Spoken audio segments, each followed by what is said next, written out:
وبه قال حدثنا احمد بن عبد الضبي البصري وعلي بن حجر وابو جعفر محمد بن الحسين وهو ابن حليم. كم يذكره شمائل حدثنا احمد بن عبد الضبي البصري وعلي بن حجر وابو جعفر محمد بن الحسين وهو ابن ابي حلمه والمعنى واحد. قالوا حدثنا عيسى بن يونس عمر بن عبد الله مولى عفرة قال حدثني ابراهيم بن محمد بن ولد علي بن ابي طالب رضي الله عنه قال كان علي اذا وصف رسول الله صلى الله عليه وسلم قال علي بن لم يكن له رسول الله صلى الله عليه وسلم بالطويل.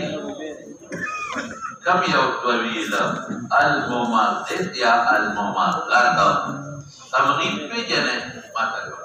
تمغيب راح كله تقول على كل تمام قطع بيتي راح كلا إذا ترى كاجي تقول مماطلات راح كلي شيء نو راح كلي بجنة كلا كلي بقولي يوم أنت مبلغ بلا شيء يا مماطل زاد يا ممزاد تغيب راح كله وبالكثير المتردد يو الله مبلغ نو سر أو دا وفيه بالكل جوختي وين داسنه قد أو وكان ربعة درميانة ودقوا لم يكن بالجعد والقتل والوجه وقتل كان شديد الجلودات إلى كذا حبشان وبشانته نأوار ويختو كان جعدا ويختوجع للمضاف مقدر ويختيك كاجو خرجلا أوار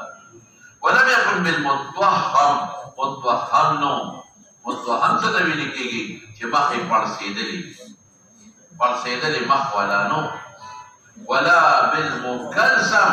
او غونډې مخ والا غونډې مخ چې ډول وړای بشه وکانه بوجهه تدویر لک وګت نو مخې تدویر پکې لګو ابيض تک سپینو او مشرب یا مشربون په مخ کې سورواله وو مشرب دا هغه سپین چې سورواله پکې وي دا خالص بن محمد ته پرون دې شوی نو ادعج العينين ادعج فينه كده سكرت بطوري خطوري وسبيني خسبيني اهدر الاشفار ذيل بأبدوي أبدو ذيل مو على سترقي خشتخ كاري جليل المشاشي دا غرب بيوندونو والا كاسين أولي والا اجرد ويختد بنبي بيويختو ذو مسروبة ميويدو د سینې نه نامه پورې په دې خېټه باندې نری د ویښتو یو کرښه نری شسن الکفین پر لحم کفین غوښه په ډبل والقدمین اذا مشاکل فلا بتتقلع وبيدان بزوجتها رشتا دا کشکش بنا کل لکه مبطی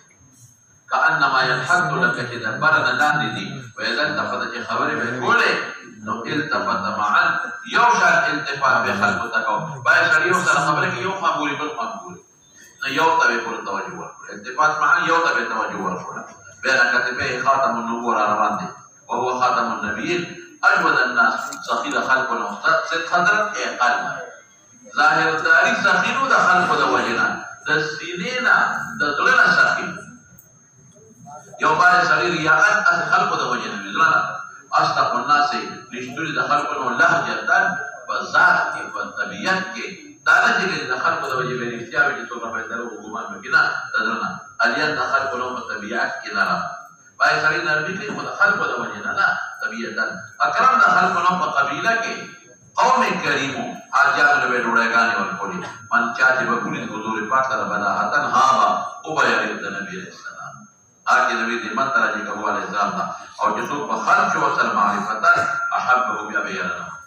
يقول ناعته صفة قول كسوي علي لم أرى قبله ولا بعده مثله صلى الله عليه وسلم وظاهر باطن قال أبو إسحاق رحمه الله سمعت أبا جعفر محمد بن حسين يقول سمعت الأسمعية الإمام ذي اللغة يقول أبوي وتفسير صفة النبي صلى المماثل يا مماثلات الظاهر طولا كفتول كبرتلي يعني ليه وقال سمعت عربي يقول في كلامي لما خط في نشابته الک راخکلی وکړل په خپل لیندګي راخکلی وکړل په سګي لیند راکاږي نو وګل شو د شی مد احمد شدیدا او متردد داخل دی بعد اندام په بعد کې قصرا د رسول الله او قاتل شدید الجعودت ته وایي او رجل هغه دی چې په ویښتو کې لږ حجونت میلان وي اتسنه مایل وي قلیلا لږ غوندې متوهم الباطن غټ وجود والا كثير اللحم مكلسر مدور الوجه مشرب ماوي الذي ببياضه حمرة أدعج العينين شديد سواد العين أهدب طويل الأشبال جزيل ميكوغديوي كاتب مجتمع كاتفين الدوي وكاهلا بوي مصروبه هو الشعر الدقيق الذي كأنه قزيم لكي الصانقرة لسنين سورين شسر قليل الأصابع من الكفين والقدمين أرلحم التقلع أن يمشي بقوة إذوان مردي سر رواني قوة سر قوجتين أو سبب حضور بنا لان التل تقول إن حضرنا منكوش في صبوبه وصبابه بنا لان التل ففي ميلان تويدين ميلان في لاندي وقوله جليل المشاش يريد رؤوس المناكب رؤوس لنا لغجو والعشرة الصحبة عشير صاحب توي بدأت مفاجأته وبدأته بأمر فجأته والمسيح تعالى. وبه قال حدثنا سفيان بن وكيع قال حدثنا جميع بن عمير بن عبد الرحمن بن عجلان إلا أن علينا من كتابه قال أخبرني رجل من بني تميم منه بأبي هالة زوج خديجة رضي الله عنها وعنهم يكنى أبا عبد الله يعني من عمك لأبي هالة. أبو هالة الزوين نقل كي أبو هالة هذا حسن تقبل ما مانا نقل كي شابته. قال سألت خالد بن أبي هالة رضي الله عنه وكان أصرف عن حكة رسول الله وأنا أشتهي أن يصب إلي شيء أعلق به. هذا حضور باك خديجة مخكري خاوندو. فقال كان رسول الله صلى الله عليه وسلم فخما مفخما يتلألأ وجهه ولتلألأ القمر ليلة البدر أطول من البرهان. هذا سيدنا كما كم زمان فوسكي يوم هذا سبب كده بيغمبر خلقتان دي خدنا شبولي يوم هذا كيفا اختيار سركم كي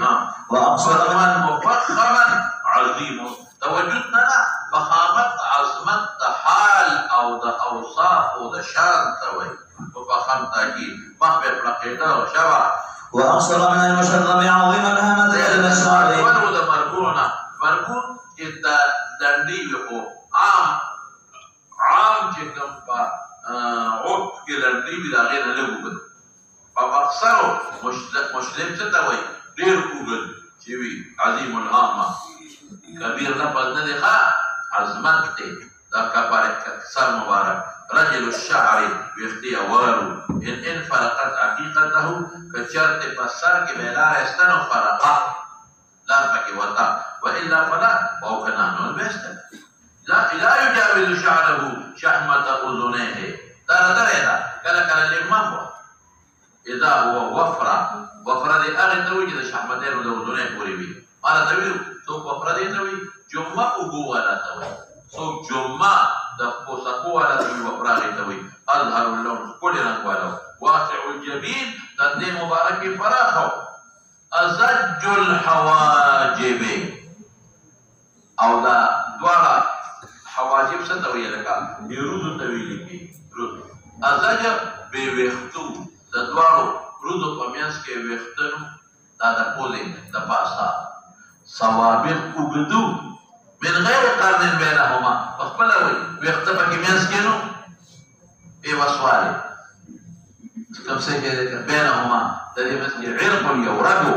د دوارو رود په میاس کې د پولې د پاسا يدور الغضب چې غصه باغو چتاو غصه سره به تکسور شو اقنا العلم اوچته پوزي والو چپله پوزي نه له نور او د پوزي لپاره راو د پاسه او پیوا يحسبه من لم يتأمله چې چا به تسوچ نو کړی کنه نو هغه به الشرم دې ته وایي چې پوزي وځي چا به سوچ نو کړی او چې سوچ به وکړي پوزي ودانه کس له کې غړي ګریوالو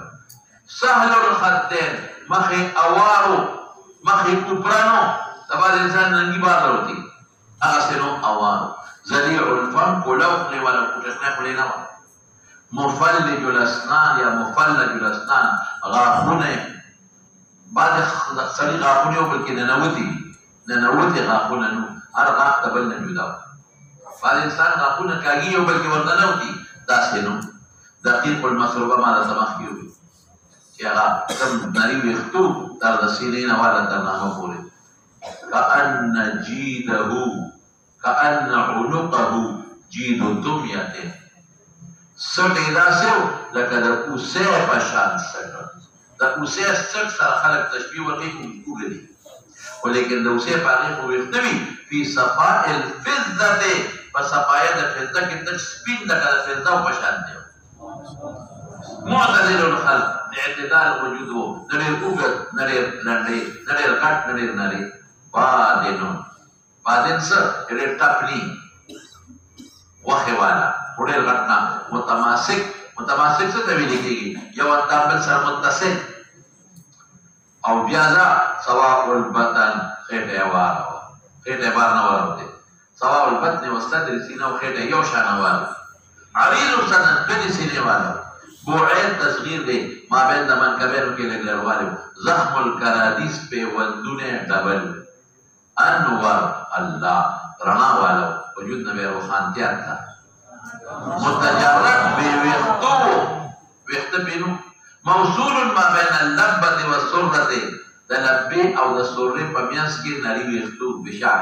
یجري هغه داسې روانو لکه د خط په شان نري عاري الثديان باندې ویښتنو او بطن باندې نو بما سوا ذلك الشعر د دقې ویښتو په شان دي نو کوم ځای کې دی اشعر الذراعين فذراعين من نري ویښتو او په منکبینو عالي الصدر سینه اوچته وه طویل الصدر اوږدو ذراعینو وه رحب راحه کف ته وي کف یې پراخه وه شسن الکفین کفین پر لحم والقدمین سائل الاطراف اوږدو والا بېدونکي اوږده یا شایل الذي یو معنا دی خصمان الاخمسین ماشاءالله لاندې د خپو دا ځای چې دا کوم خو دغه سر نه لګېږي ځمکې سره دیګ دا خمسان اوچت پوند او پنجه به لګېده دا به نه لګېدله مسح القدمین قدمین اوالو اوچت نو ینبو عنها القبوبة لاندې بېدلې فإذا زال چې په لاره به ته زاله نو روان به قلع خپې اوچتونکي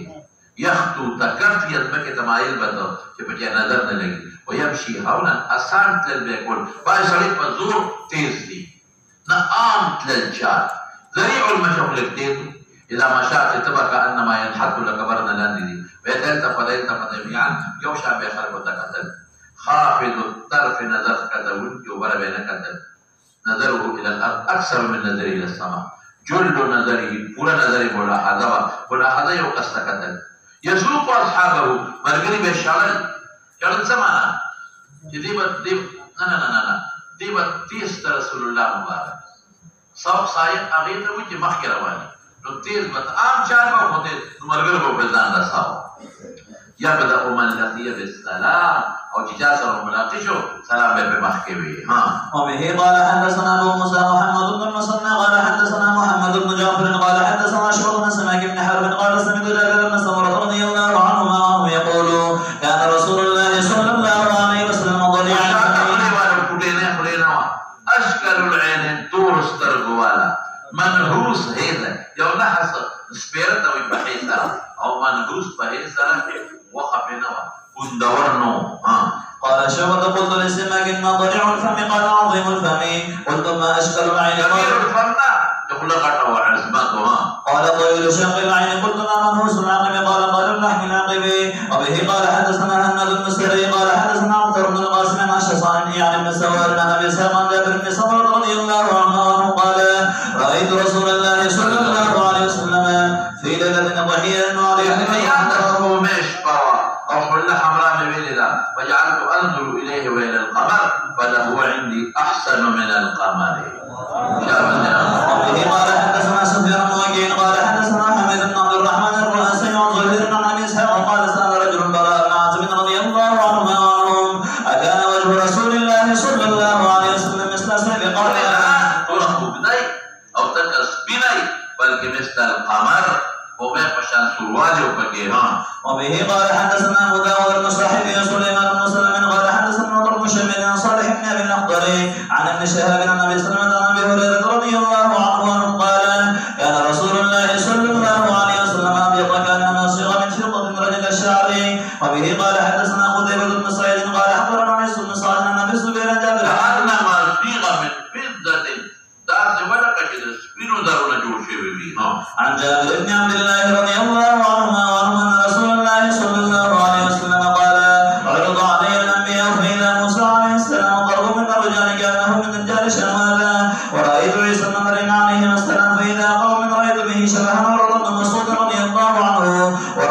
إبراهيم عليه السلام فإذا قوم رأيت به شبها صاحبكم يعني صلى الله عليه وسلم كريمة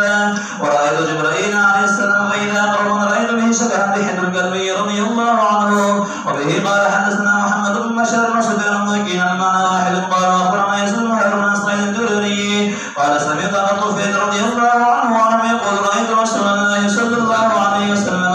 وما بقي على وجهه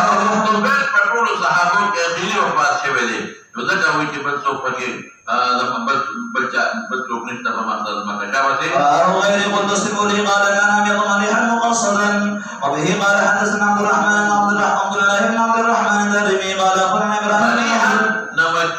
نمكين أرجع توجه لقدك خشت لقيك خولي لقيك مقصدا اعتدال ولا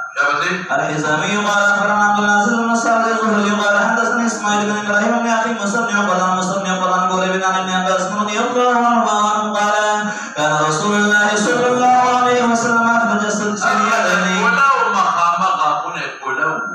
يوم الكنانه ودينو تكافي يوم الكنانه اذا تكلم رؤيا لذلك بكى نور يخرج من بين ثناياه تبدو السنو لكتاب يرانا تريد بس